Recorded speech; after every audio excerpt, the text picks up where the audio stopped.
Professor Ashish Nandi, Miloon Kothari, colleagues, members of the audience, dear friends, namaskar, and thank you so much for joining us this afternoon.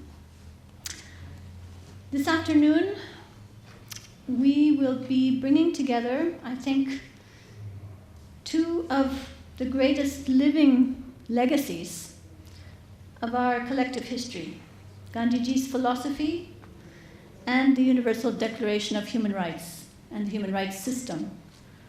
And as if this golden warp and weft were not enough to weave a beautiful tapestry of actionable ideas for us, we've thrown in addition, the theme of multilateralism and the UN.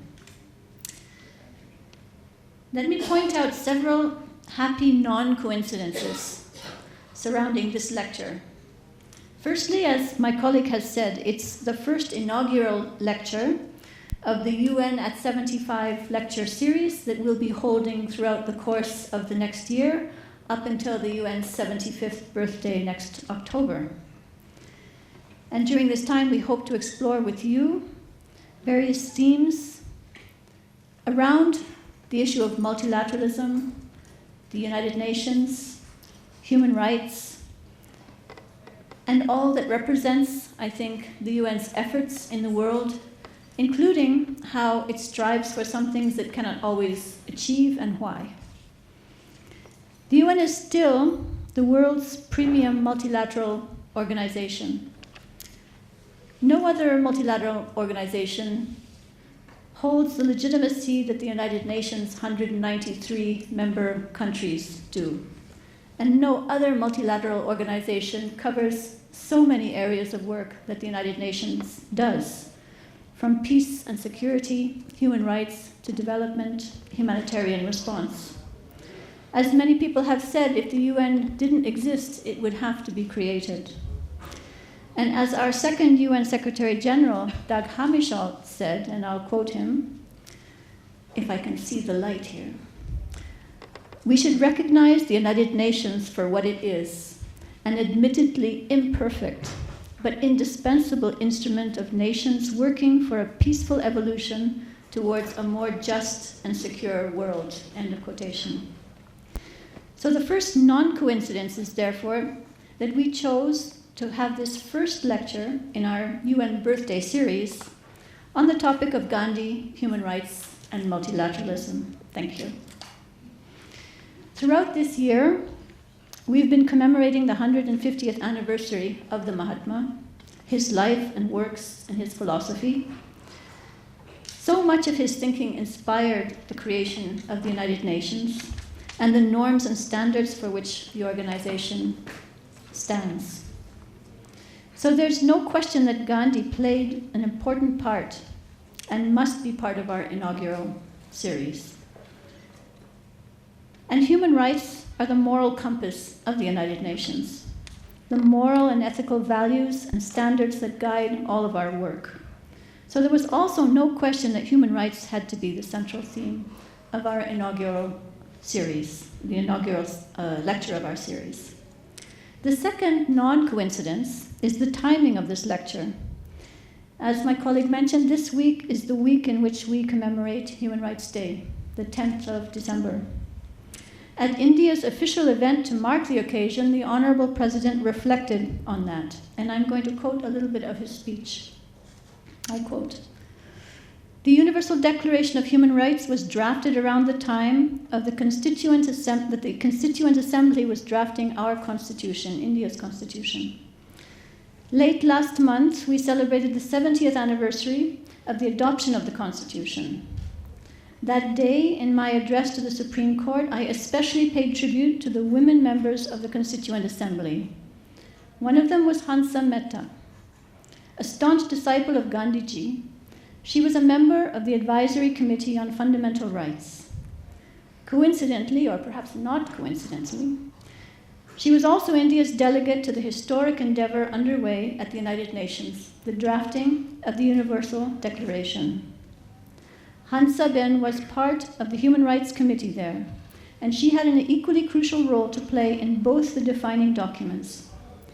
United Nations Secretary General Antonio Guterres was right when he said last year that without Hansa Mehta of India, we would likely be speaking of the Universal Declaration of the Rights of Men rather than human rights.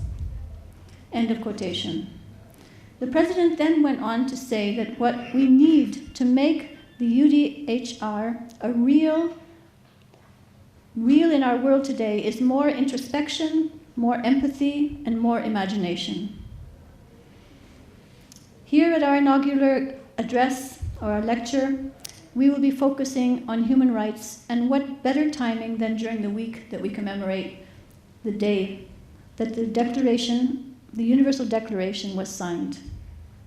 And the final non-coincidence is the fact that we seem to have entered a global period in which the values of these three strands of the lecture, Gandhi, human rights, I should say Gandhi's philosophy, human rights and multilateralism, seem to be under assault. Worldwide, we see backsliding on the values that underpinned Gandhi's life and his works, on international human rights norms and standards, and on multilateralism and the UN more specifically. Xenophobia, hate speech, racism, purposeful exclusion, and other forms of discrimination are on the rise almost everywhere, and unfortunately India is no exception. International trade regimes are threatened and breaking down, and the list goes on. For the first time in decades, leading signatories to critical arms control treaties are also opting out. So it is with a sense of urgency that I introduce this afternoon's lecture. The world desperately needs the kind of introspection, empathy, and imagination to which the president referred, and there's no better place to start, I think, than turning to Gandhiji, human rights, and multilateralism.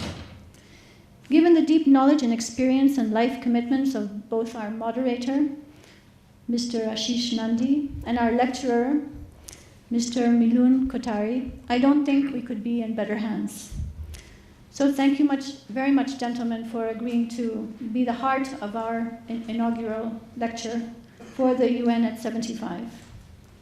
And thank you all, members of the audience, very much for coming, for being with us on this inaugural lecture, and I hope that you'll join us for many more lectures in the months to come, leading up to our 75th birthday next year. Thank you, and dhanyavad.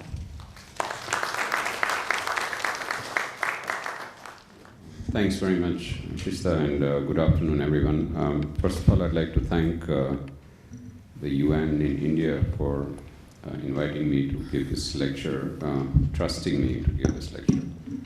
And I very warmly want to thank Ashista for agreeing to chair. As he mentioned, he has seen me growing up from a small boy who was very naughty, very errant, not doing well in school, and had a very sort of, not a very disciplined childhood.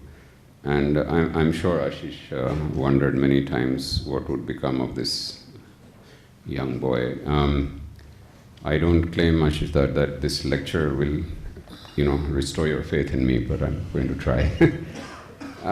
So I want to just begin with a disclaimer. I am not a scholar of Mahatma Gandhi's work, but I have a great deal of confidence in giving this lecture because I grew up with him, with my two parents who were very, very influenced by my mother,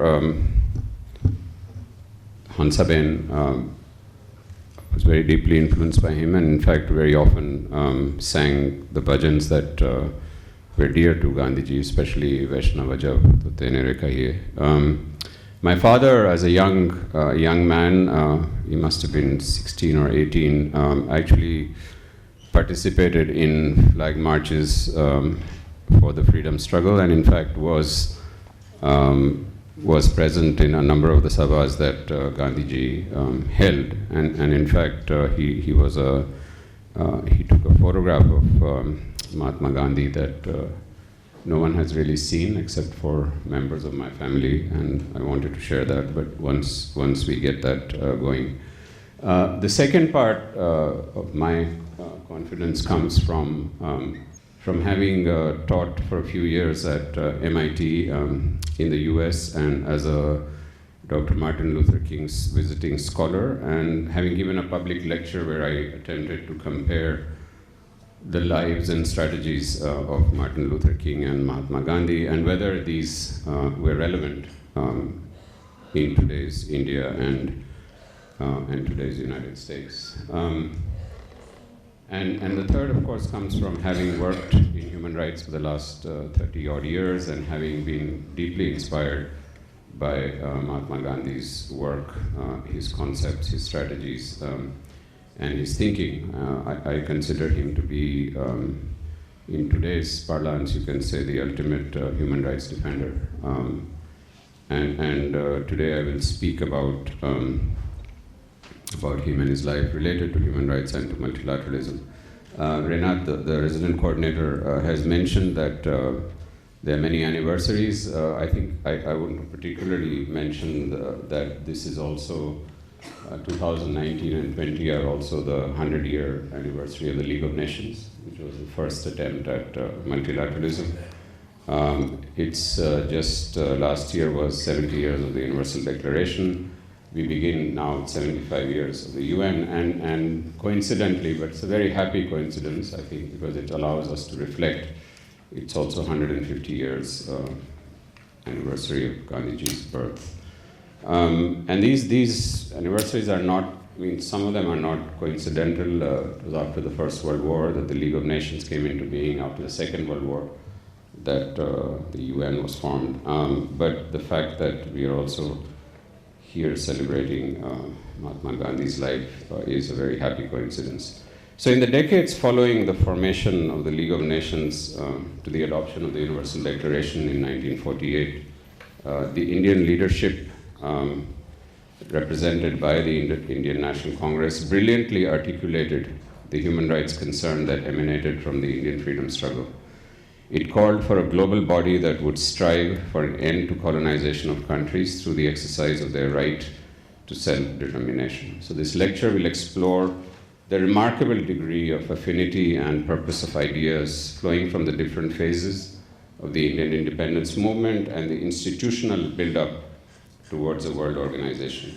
This coalescing of ideas and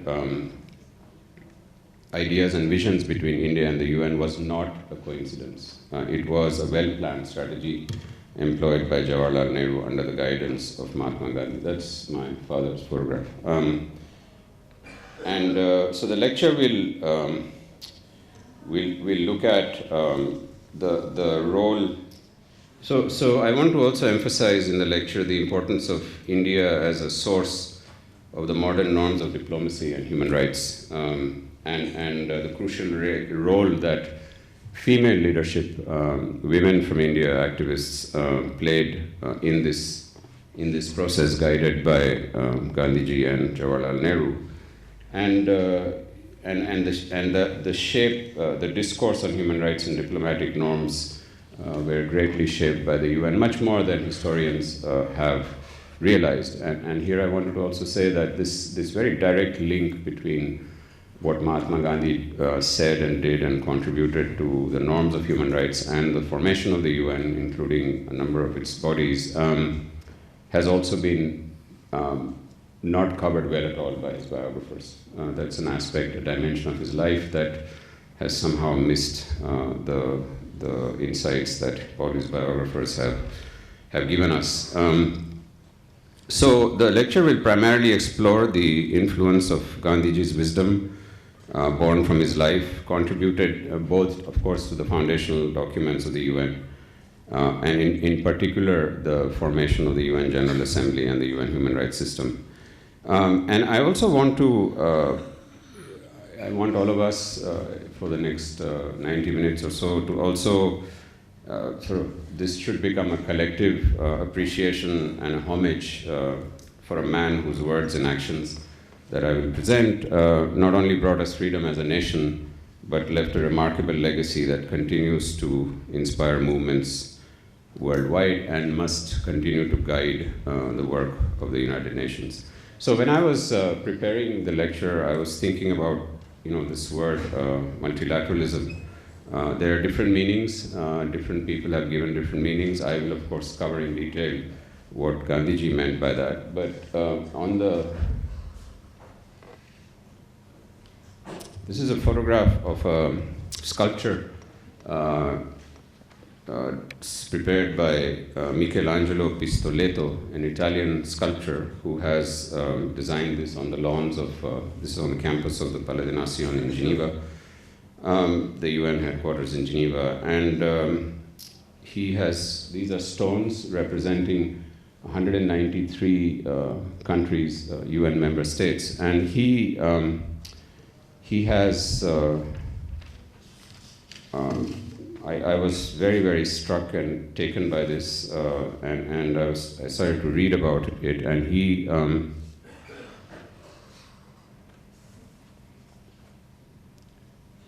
he describes the sculpture as what he calls a rebirth, and he says the rebirth symbol, a reconfiguration of the mathematical infinity symbol, was developed by him to represent the rebirth of society, a new world where the human community is united, dialogue between opposites is fostered, and balance and harmony are achieved. The symbol is composed of three juxtaposed circles.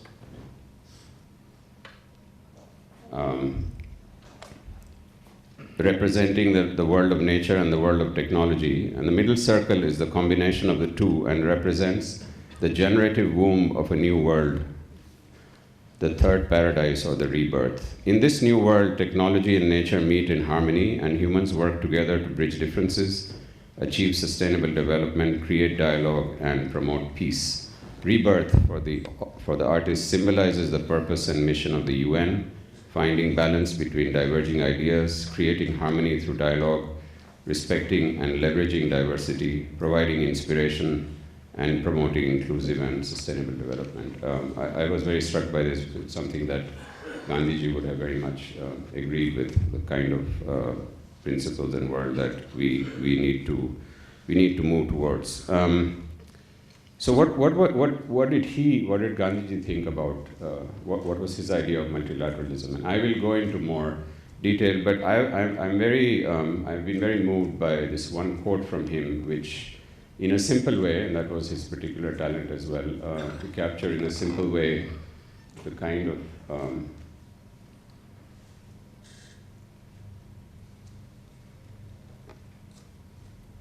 So he said, "I do not want my house to be walled in on all sides and my windows to be stuffed. I want the culture of all lands to be blown about my house as freely as possible, but I refuse to be blown off my feet by any." And it's very interesting for us when we're looking at his life and his work. What were the seminal concepts? What were the principles that he worked with? And I will repeatedly refer to them today because we need to keep coming back to these. Ahimsa, I think you're all familiar with the concept of nonviolence, where he actually moved away from a passive notion of nonviolence to an active one. Satyagraha, of course, the truth force, the soul force. He said, and I quote, "Satyagraha is a relentless search for truth and a determination to search truth." Sarvodaya, which needs to be used much more, and I will be coming back to that, is the welfare of all, one world. Swaraj, meaning self-determination, freedom, self-sufficiency, self-improvement, and then he also used the word Purna Swaraj, which was total freedom. And trusteeship, which is something that is a fascinating concept, which I will come back to, which we again need to use. But what we often don't realize, and I think it's important to go back, is where did Gandhiji get his inspiration for these concepts? Where did he actually learn? And of course, through his life, he practiced them. But what were his who were the people who really inspired him? So of course there were the different religions in India, Jainism, Buddhism, Islam, he was very influenced by, the whole idea of nonviolence came from some of these. And then he had his gurus, people that he looked up to, people who had already worked on the issue of nonviolence and on ahimsa and satyagraha, but he, of course, took it forward. So there were people like Sri Aurobindo, Dadabhai Nauroji, and he was very influenced by a book that Dadabhai wrote called Poverty and Un-British Rule. He was also, of course, known as the grand old man of Indian nationalism. Gandhiji was also his political guru was Gopal Krishna Gokhale. And of course, there was that remarkable dialogue with Rabindranath Tagore. And I think many of you know these figures, so I will not go into more detail, but I wanted to focus a little bit more on those from outside of India who influenced Mahatma Gandhi. And I think that there was a very, very deep influence of Christianity. In fact, he was very moved by a number of the texts that he read. He was very moved by the life of Jesus, by the Sermon on the Mount. And in fact, number of his contemporaries, Romain Rolland, for example, referred to him as the new Christ. Martin Luther King very famously said that Christ furnished the spirit and motivation, while Gandhi furnished the method. And of course, his own, so this combination of the Western and the Eastern religions is something that he uniquely practiced. There were a number of other people that he was very deeply influenced by. There was Jean-Jacques Rousseau, the love for nature, the moral approach to politics. There was Henry David Thoreau, the work he read very much. He was very, very influenced by Thoreau's book on the duty of civil disobedience. There was John Ruskin, whose work also on nature, on labor, and his book Unto Thy Last influenced Gandhiji. And then there was, of course, Tolstoy, with whom he had a correspondence, and they both shared in many beliefs. And he very much appreciated much of the criticism of what he called modern civilization that came from these individuals. And then there was Romain Rolland, French philosopher who Gandhiji carried on a correspondence for more than 20 years.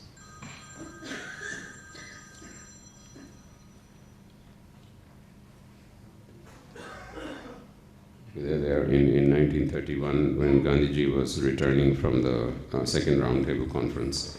And I think that if we want to understand him as a man, as someone who so deeply influenced the world, I wanted to quote from something that Ramashrai Roy wrote when he said that it is only only against the backdrop of Western intellectual and philosophical streams of thought that Gandhiji's uniqueness emerges. And I would, of course, request Ashish to reflect on that also in your closing remarks. But the scope of Gandhiji's influence can also be gauged by how many national liberation and resistance movements he influenced. He was his work was critical in inspiring movements for self-determination, for independence in a number of countries. I've just listed some of them, but I wanted to quote from some of the leaders of these movements, just to give you an idea of. So Martin Luther King said that the intellectual and moral satisfaction that I failed to gain from the utilitarianism of Bentham and Mill, that's Jeremy Bentham and John Stuart Mill, the revolutionary methods of Marx and Lenin, the social contract theory of Hobbes, the back-to-nature optimism of Rousseau, and the Superman philosophy of Nietzsche, I found in the nonviolent resistance philosophy of Gandhi. And he said, if humanity is to progress, Gandhi is inescapable. He lived, thought, and acted inspired the vision of humanity, by the vision of humanity evolving towards a world of peace and harmony, we may ignore him at our own risk. And we all know how much the Martin Luther King's movement was inspired. Nelson Mandela said, Gandhi's magnificent example of personal sacrifice and dedication in the face of oppression was one of his many legacies to our country and to the world. He showed us that it was necessary to brave imprisonment if truth and justice were to triumph over evil. The values of tolerance, mutual respect, and unity for which he stood and acted had a profound influence on our liberation movement and on my own thinking. They inspire us today in our efforts of reconciliation and nation building. That's when Mandela was president of South Africa, and they had begun the work on the Truth and Reconciliation Commission. And finally, I wanted to just quote from Walesa,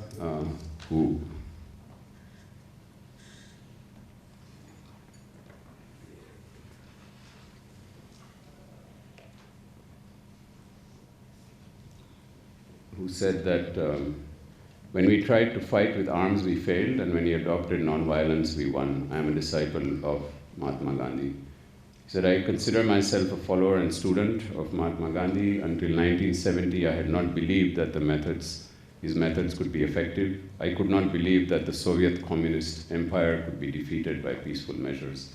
But finally, following the example of Mahatma Gandhi, we found that by adopting peaceful, nonviolent measures, we could reorganize the society, and empowered by the resulting solidarity and togetherness, we could effectively lead the struggle. We did not lose this attempt.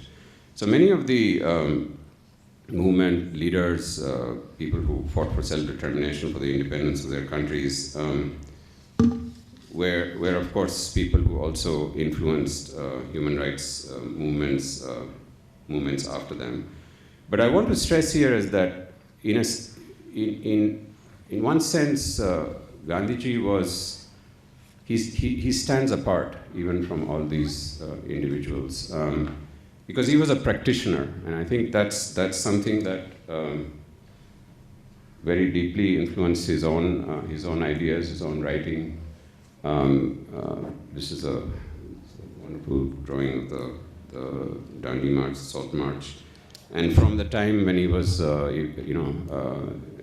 evicted from the train in Pietermaritzburg through to the many, many movements that he led, he was a true human rights defender, a true crusader, and I think that's what kept him apart from those that he was influenced by and those that he influenced. And he said, of course, very famously that an ounce, there he is picking up salt, an ounce of practice is worth tons of preaching. These lessons are very, very important for human rights activists, for all resistance people.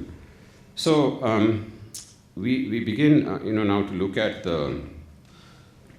his forays into the international institutional space, and not only his own, but what he thought of what should global institutions be. So the conceptualization of these seminal ideas and lessons learned from their practice prepared Gandhiji to make a remarkable contribution to the ensuring of universality of human rights and an emancipatory construct, and contribute to the development of the institutional architecture of the United Nations as a global body for all peoples and nations of the world.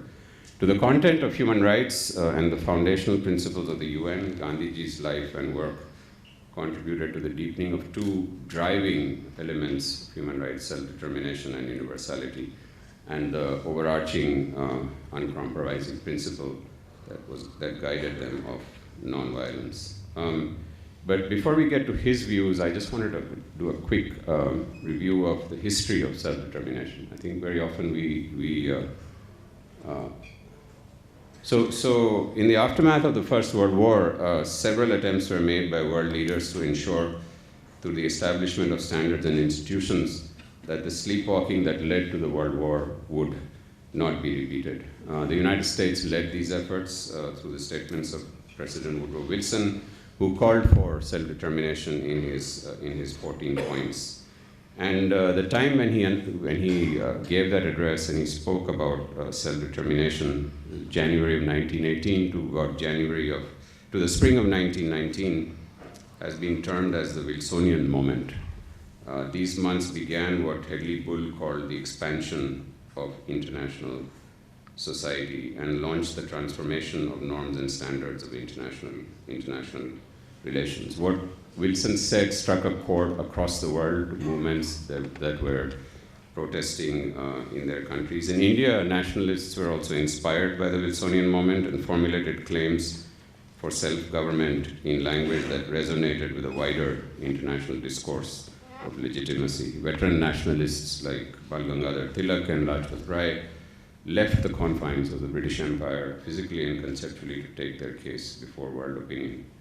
This short-lived period of the Wilsonian Moment, however, caused both Mahatma Gandhi and Jawaharlal Nehru to express regret that Western powers had not seized on the Wilsonian Moment and that they had squandered the opportunity afforded by the League of Nations to create a global body that would work for the benefit of all and avoid, of course, further conflict. In his 14 points, Woodrow Wilson also proposed the General Association of Nations must be formed under specific covenants that then led to the formation of the League of Nations. And I just want to briefly digress here because we are marking the 2019 and 2020, marking the 100 years of the formation and beginning of the League. So it was formed as a result of the initiative of President Wilson and other world leaders. And of course, politics of the self-interest of nations and the emergence of leaders like Adolf Hitler led to the demise of the League. But I want to very strongly say that without doubt, the United Nations was a fruition of the platform for global dialogue that the League established. And the UN is a legacy of the ideas and methods of work that was established by the League. India was a founding member of the League, and our delegations, even though they were chosen by the British, spoke in guarded but very clear terms about the limits of empire and the relevance of a global body. And our delegates, including Girija Shankar Bajpai, Ramaswamy Mudaliars, Sarvepalli Radhakrishnan, played a very important role in ensuring India's multilateral. So they gained very valuable experience while they were with the League. The work on pushing for self-determination for colonized countries started by President Wilson was continued by President Roosevelt that led to the Atlantic Charter. But Gandhiji and Nehru, however, for these calls for self-determinations, for them were duplicitous, since the US, the British, and South Africans saw it as a right for all self-determination for the world, except for the countries that were under their jurisdiction. So, for example, President Roosevelt said the Charter does not apply to the Monroe Doctrine that gave free rein to the US in the rest of the Americas. Churchill very categorically stated that the Atlantic Charter does not apply to India. And the South Africans, General Smuts and others, who played a key role in the League of Nations and subsequently in the framing of the UN Charter, made it clear that these bodies would in no manner mean self-determination for people, for the oppressed people in South Africa. So what did Gandhiji bring to these calls for self-determination? How was his thinking different? His thinking of the demands of self-determination and the needs of a world government were intertwined. It was during these years that Gandhiji developed his ideas of nationalism and what he saw as its interdependency with internationalism. Gandhiji saw the tremendous contribution to the world that India could make if it became independent. His hope was that India would seek a different path from the narrow and selfish nationalism that marked countries in the West. So the different path he hoped could make India find full expression for the benefit and service of humanity at large. In his words, and I've quoted some of them here, there is no limit to extending our service to our neighbors across state-made frontiers. He elaborated further, God never made these frontiers. Again, this goal of serving humanity from one's national premise could be realized only by an overtly moral and non-violent means, he said. According to Gandhi, free India would act as a medium through which international relations will be placed on a moral ground. This is because India's liberation, he said, by Pacific means would be, and I quote, the largest contribution that any single nation will have made towards world peace. So during these years, he of course traveled. He also spoke at public meetings, and we have a short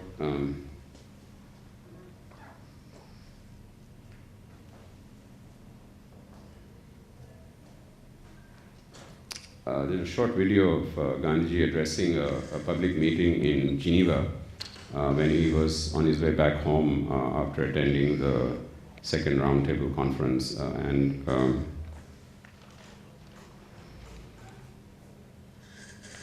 Volume.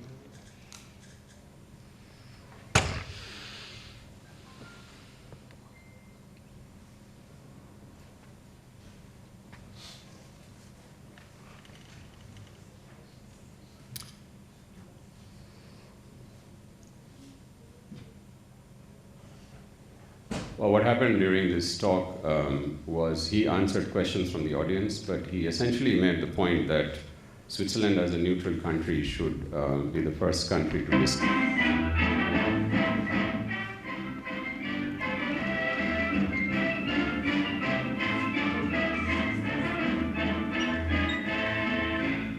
I regard myself as a soldier, though a soldier of peace. Moi, je me considère comme un soldat, quand même. Un soldat de la paix. I know the value of discipline and truth. Je sais très bien la valeur de la discipline et de la vérité. I must ask you to believe me when I say that I have never made a statement of this description, that the masses of India, if it became necessary, would resort to violence. En attendant, laissez-moi vous dire que je n'ai jamais dit que les masses de l'Inde, si c'était nécessaire, recourraient à la violence. I regard myself as incapable in my lucid moments of making a statement of this character. It is complete independence that we want. So during the question-answer session, he also stated that Switzerland, as a neutral country and the seat of the League of Nations, should be the first country to totally disarm. That was not very welcome at that time, but that was the time he was also developing his and pursuing his ideas of disarmament. Gandhiji's cynicism towards the Western concept of world organization is reflected in his idea of world government. His search for a confederation drew no inspiration from such Western declarations or principles as we were reviewing before, the Atlantic Charter. But his approval of a world government came sometime between 1938 and 1942, and subsequently he endorsed and inspired inspirational resolutions of the Congress that suggested a federal world state based on self-determination of all peoples and economic justice. He was, of course, not so naive to believe that Indian security, or for that matter, world peace and international relations, could be based solely on goodwill and non-violence. Peace, justice, and security required organization. And as Kenneth Bordling argued some time ago, just as war is too important to leave to the generals, so peace is too important to leave to the pacifists. It is not enough to condemn violence, to abstain from it, or to withdraw from it. There must be an organization against it. In other words, institutions of conflict control, or in still other words, government. So he's arguing for a case for world government.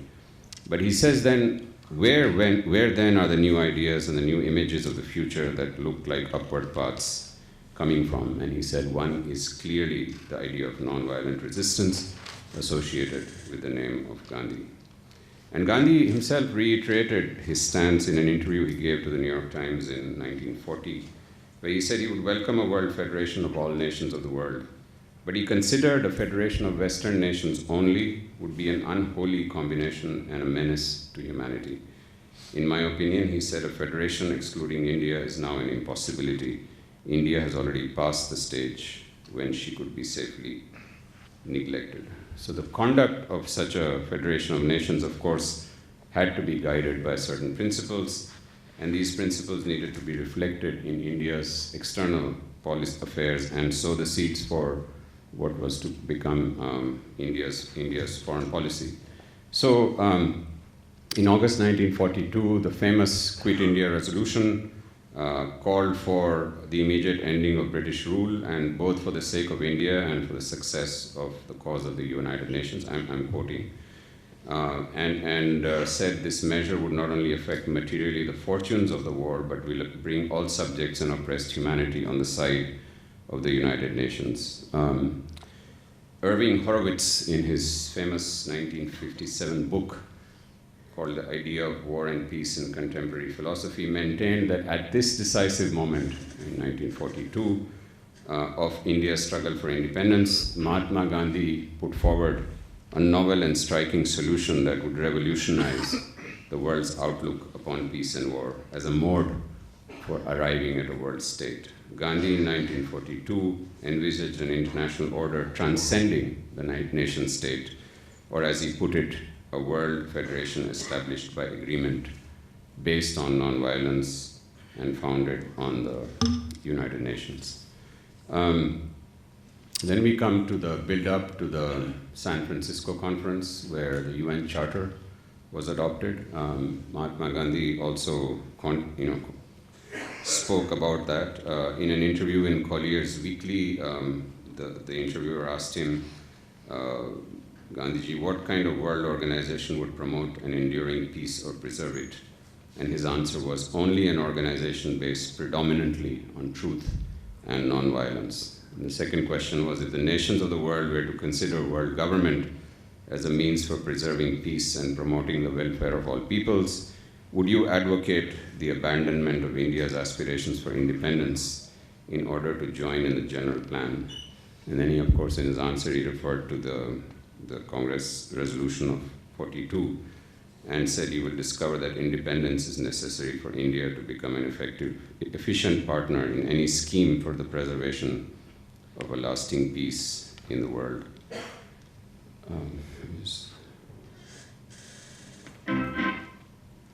So he issued a press statement directed at the San Francisco meeting, which led to the formation of, to the framing of the UN Charter. And in that he said, he quoted from the All India Congress Committee's resolution that India is an hour of danger. The committee is the opinion that the future of peace, security, and ordered progress of the world demands a world federation of free nations. And I'm going to read all the way down. A very important point that was made was, an independent India would gladly join such a world federation and cooperate on an equal basis with other countries in the solution for international problems. Thus, the demand for Indian independence is in no way selfish. Its nationalism spells internationalism. Those are the words that were drafted by Mahatma Gandhi. So then the charter was, of course, adopted in 1945. It had, there were many reservations to the contents. I'll come back to that, but because of Southern participation, it had many provisions on human rights. So the challenge for the Indian leadership in the period between the adoption of the UN Charter and the beginning of the deliberations towards the Universal Declaration of Human Rights in 1947 was to ensure that the UN would in fact move away from the direction that is strict adherence to the UN Charter and the continued suspect motives of allied powers. But India wanted a global body where all countries of the world, including the ones yet to gain independence in the decades following the adoption, would equally take part. And so the same human rights as those that characterize the Indian freedom struggle, as brilliantly articulated in the Quit India resolutions and in the drafting process during the Constituent Assemblies, were used. So the messages that were carried by India's representatives, Hansa Mehta was mentioned, M.R. Masani, Begum Hamid Ali, Lakshmi Menon, to the drafting process of the UDHR for the freedom of human rights from oppression of all kinds was the same as the Indian independence message, crafted based on Gandhi's seminal concepts of ahimsa and satyagraha. So the worldview of Mahatma Gandhi and Nehru, honed through decades of the freedom struggle and the experience and indeed the resonance that Vijayalakshmi Pandit received during her visit to the US, would all converge into the powerful messages the Indian delegates contributed to various articles of the UDHR. I will briefly touch on the UDHR, but before we get to that, there was one other very historically significant meeting of the UN General Assembly in 1946, where India actually, against all advice and against all odds, challenged Article 2.7 of the UN Charter, which is a sovereignty article which protected countries' human rights records from being scrutinized or monitored by a global body. That was a time when South Africa had begun passing laws that discriminated against the Indian minority. So Vijayalakshmi Pandit was the head of the delegation. She went to the General Assembly, and India proposed a resolution, condemning and criticizing South Africa for the racist policies that they had begun in South Africa. And what's very interesting is that the head of the South African delegation was General Smuts, who was a friend of Mahatma Gandhi's. They had differed on many opinions, but when Mahatma Gandhi was there, they had also worked together. And he sent a message through Vijayalakshmi Pandit back to India, to the leaders, saying, please stop this, we are friends, we don't want to be globally condemned like this. Vijayalakshmi Pandit, through her brother, said, what should I do? And he consulted Mahatma Gandhi. Mahatma Gandhi sent a message back saying there are some issues in which we have to follow our principles and we will not stop this resolution. But before she had left for New York for this meeting, Mahatma Gandhi had told her that no matter what happens with the resolution, please go at the end of the session and give my warm regards to General Smuts and tell him that we have to do this for the protection of humanity. And she did that. And in fact, General Smuts told her that it's this, in a way, it's a hollow victory for India because of this resolution and the publicity from that, I'm going to lose the election, and the people who will take over from me will be worse in terms of the policies of apartheid. So of course, India had to continue that, but it was a significant victory for India. So when the Universal Declaration drafting began, the drafting began on a clean slate. They were not burdened by this very limiting sovereignty clause of the UN Charter. One other attempt was made before other initiative was taken by UNESCO when they conducted, just before the UDHR, they conducted a global survey on the theoretical basis for the rights of man. They contacted 150 eminent thinkers from across the world, asking what if there is a global instrument. We are all from different religions, different traditions, different backgrounds, different histories. Is there anything? Are there principles, something in common that we could all agree on? Mahatma Gandhi, in fact, responded to that call, and he wrote a short letter to Dr. Julian Huxley at UNESCO, and he said,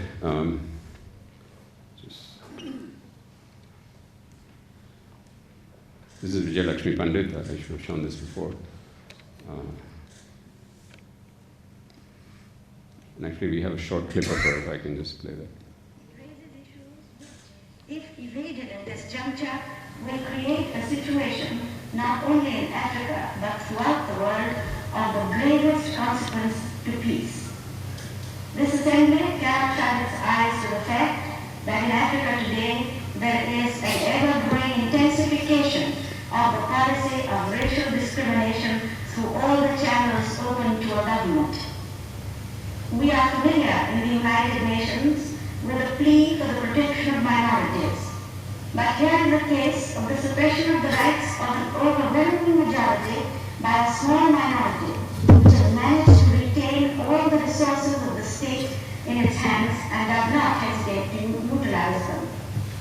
Human rights and fundamental freedoms are being denied to this vast majority, plainly on grounds of race and color. Imposed on them in the name of a white civilization. The demand today is for a human civilization based on the universal standards of the Charter. For this reason, my delegation has voted in favor of Resolution 8. Thank you, Mr. Chairman. Here's a photograph, probably around that time, of Nehru and Gandhiji. It's one of my favorite photographs. I like to think of it as the two of them laughing over the fact that we succeeded in getting that resolution adopted at the General Assembly. So I just want to go back to the UNESCO survey. So Mahatma Gandhi wrote, and I'm quoting the second part there. He said, and I quote, "I learned from my illiterate but wise mother that all rights to be deserved and preserved come from duty well done. Thus the very right to live accrues to us only when we do the duty of citizenship of the world. From this one fundamental statement, perhaps it is easy enough to define the duties of man and woman and correlate every right to some corresponding duty to be first performed. Every other right can be shown to be a usurpation hardly worth fighting for." And this letter of Mahatma Gandhi actually influenced one of the, which were also repeated by the Indian delegations to the drafting of the UDHR, and influenced one of the articles of the UDHR. So in May of 46, the Economic and Social Council of the UN created Commission on Human Rights to begin drafting the Universal Declaration. I'm not going to go into much detail on this because that was the topic of the lecture last year. Those of you who are interested, there is a video and there's also a more academic article in the National Human Rights Commission Journal 2018. But I just wanted to point out the key players, the key individuals who participated in this, who proposed sections of the declaration, who actually argued for the language and succeeded in some major contributions that India made using India's own ethos, its own ideas that were being developed of secularism, of universality, the ideas that were coming from our own Constituent Assembly debates. Many of those ideas, even drafted out, were included in the UDHR. So I'm just going to quickly run through that. I will not go through the history. There's Hansa Mehta with Eleanor Roosevelt, who was heading the team. This is a draft suggested by India for inclusion in the, this is what India said they understood as human rights. What's very interesting is that this draft is very closely, is very similar to the text that Gandhiji and Nehru prepared earlier. In 1930, Gandhiji had written something called the Declaration of Independence, Purna Swaraj. And in 1931, he and Nehru drafted the Resolution on Fundamental Rights and Economic Change. And in those two documents, the philosophy of human rights clearly provided the framework and that projected the rights that people would enjoy in a free India. So here's Hansa Mehta's main contribution, where all men was replaced with all human beings, and also India's contribution, where they succeeded in removing the fact that God is the origin of rights. We were much more into a different kind of a thinking on natural rights, on dignity as the basis of rights. And we contributed to articles on the second one, the rights of mothers and children to special care. We contributed to, Memar Masani actually argued for this inclusion of, he said, if there is to be non-discrimination, there is also non-discrimination based on political or other opinion and on color. That's Mr. Masani. He was a member of the Swatantrata Party, also a close friend of Nehru. This is Begum Hamid Ali, also contributed in the discussions. Freedom of movement, Hansa Mehta argued, based on the Constituent Assembly debates, that freedom of movement did not only include the right to move from one country to another, but to move within a country. That was very strongly opposed by Russia and other states who didn't want their people moving around. But finally, that's the first part of the article. That's Lakshmi Menon, who was very active. And here, I'm just showing you the preamble of the UDHR, recognition of the inherent dignity and of the equal and inalienable rights of all members of the human family is the foundation of freedom, justice, and peace in the world. Could have been written by Mahatma Gandhi. So you can see the level of the influence. So after the adoption of the UDHR, India, of course, continued to play an active role. There were some aspects which we had pushed for in the UDHR which were not accepted. And Sameta kept stressing the point that what is the point of having a declaration if you don't have an instrument through which you can apply the rights and where people can petition and complain. But India remained very active until the 60s and beyond, but in the 60s, the two covenants on human rights, economic, social, cultural, and civil, political, were adopted. And India insisted on the language of self-determination, also inspired by Gandhiji, to be in those two covenants. And then, of course, we worked very hard at the UN through the Trusteeship Council to ensure the freedom of colonized nations. One other major contribution of Mahatma Gandhi, just want to speak about for a few minutes, is very closely tied to the foundational principles of human rights, that all human rights should apply to the most vulnerable first. And I think when we look at, we'll actually have a short video of Hansa Mehta speaking at one of the sessions when the covenants were dropped. That I feel as exhilarated as I did when we adopted the Draft Universal Declaration of Human Rights. We have not found solution on some of the fundamental points. The measures of implementation are not adequate.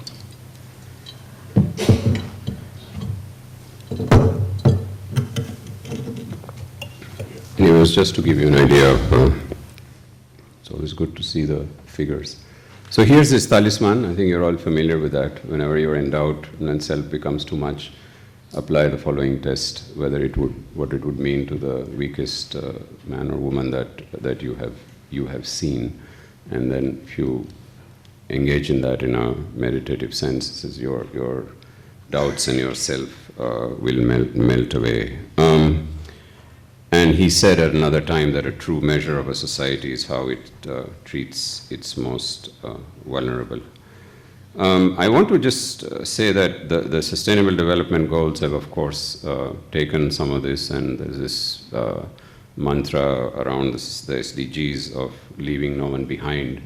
But I think it's not a full sort of adoption of what Gandhiji meant, because these days leaving no one behind can often mean sort of a band-aid policy or a afterthought. But what he meant was that in all policies, laws, administrative actions, government should first think of the poorest, and I think that's something that could be deepened in the SDGs. And here's the article on rights and duties, which was inspired by Gandhiji. Actually, India wanted it much higher up in the UDHR, but it's there, Article 29. And this is something we need to very much return to. So what are the lessons from his work, Gandhiji's life and work for today? Where do we stand? We are witnessing a world in turmoil. There are protests occurring in Chile, in Iraq, Iran, Lebanon, Hong Kong, here in India. This is in addition to the remarkable Extinction Rebellion for Climate Justice led by young people across the world. So at a time like this, I would argue that we strongly need to revisit and live in the core messages, lessons from the life of Gandhiji. Can we not recast his visionary balance between nationalism and internationalism with a call for a modulated nationalism constrained by the urgent demands for a world built on social justice, climate justice, and respect for human rights? I would argue that the concepts and principles we have inherited from Gandhiji must be made to speak to us again. Ahimsa, Satyagraha, Swaraj, Sarvodaya, trusteeship, and the duties that we now have, all of us, in the time now of planet-wide economic problems and environmental destabilization. Perhaps it is necessary to examine ways limiting wants and sharing what we have equitably. For Gandhiji, his recommended method of working towards this ideal was trusteeship, is a concept that needs to be used much more. This idea would be to delegitimize the gross accumulation of wealth using trusteeship as a principle of economic conscience. There's another principle which, even abroad, Satyagraha, Swaraj, Ahimsa are somewhat known, but the notion of Sarvodaya is not very much known. The whole idea of oneness of the world, respect for all living beings, the need to work together for the benefit of all across borders, religions, ideologies, and traditions. For Gandhiji, life had to be seen as an organic whole, the same applying to individuals and society. He said, and I quote, "I value individual freedom, but you must not forget that man is essentially a social being. He has risen to the present status by learning to adjust his individualism. We have learned to strike the mean between individual freedom and social restraint for the sake of the well-being of the whole society of which one is a member."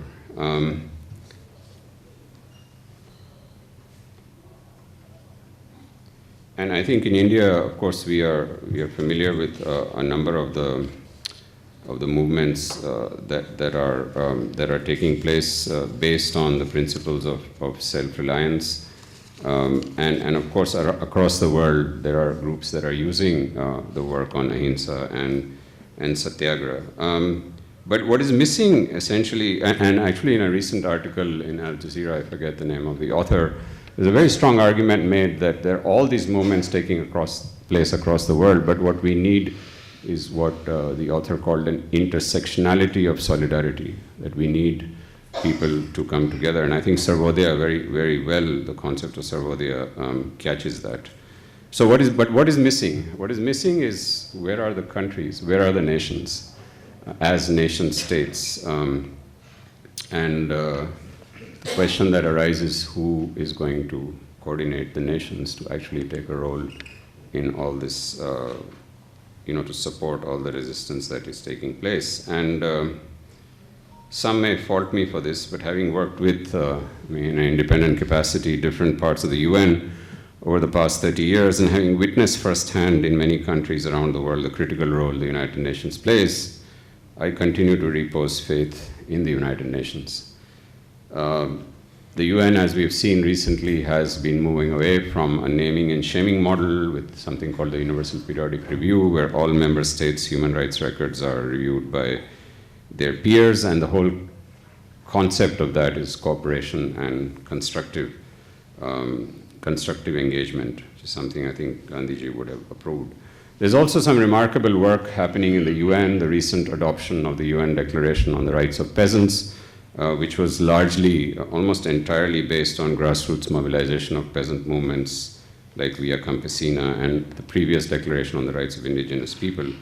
But much remains to be achieved at the UN, especially in the global role that it must play given the multiple crises the world faces. So how is this going to happen? If we look at the three pillars of the UN: development, security, and human rights. Kofi Annan said at one point, and I quote, "We will not enjoy security without development, nor enjoy development without security, and we will not enjoy either without respect for human rights." So these pillars that came to us from the UN Charter have served the UN well, yet they are being constantly challenged. And the UN needs to add, I would argue, a strong foundation to these pillars, the principles of ahimsa, satyagraha, and trusteeship. So more comprehensive integration of the remarkable legacy left to us by Gandhiji is the need of the hour. Is the UN up to the task? That's something we can discuss. And I wanted to close by this amazing ceiling. This is done by a Spanish artist. It's the room where the UN Human Rights Council meets, and it's called the Human Rights Council and Dialogue Among Civilizations room. And the artist is trying to convey the unity of the world. So I'll close with that. Thank you very much.